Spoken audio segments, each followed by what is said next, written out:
It's morning here at Riverbench Vineyard. We're in the middle of Chardonnay harvest, and we're in our Block 43, we call it, which is we're picking today. We're picking our Chapel View Chardonnay, and this fruit is goes into our Chapel View because this block just sits underneath the San Ramon Chapel, which is just to our east.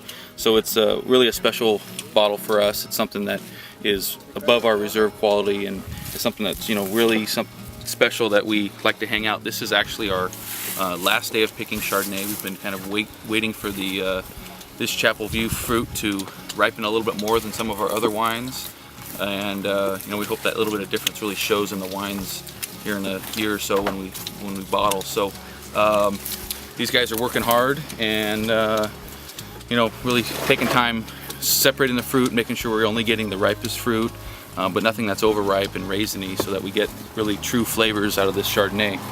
This bin here has been picked, and so we'll come through and we'll continue to sort it out and make sure that we're getting no leaves and not too many raisins or off flavors into this fruit, so that as it goes to fermentation, we're really getting a good representation of this Chapel View Chardonnay.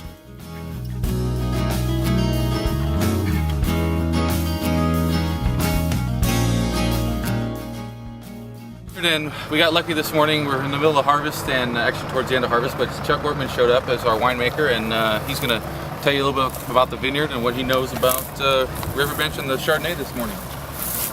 Morning, how are you people doing? I've worked with this vineyard for over 20 years. It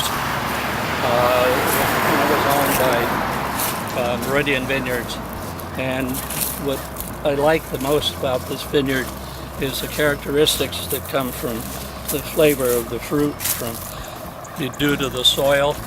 It's called Riverbench because it's right down on the rock. You got very little topsoil. The rest is all gravelly, so the roots actually go all the way to China. And the others, you can see how golden.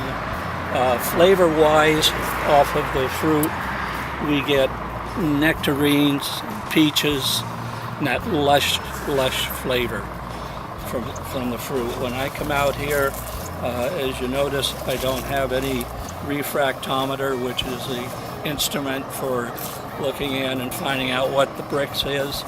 It's the good old mouth. You reach down in, you grab a few berries. I don't leave my hand get caught in there, and you taste.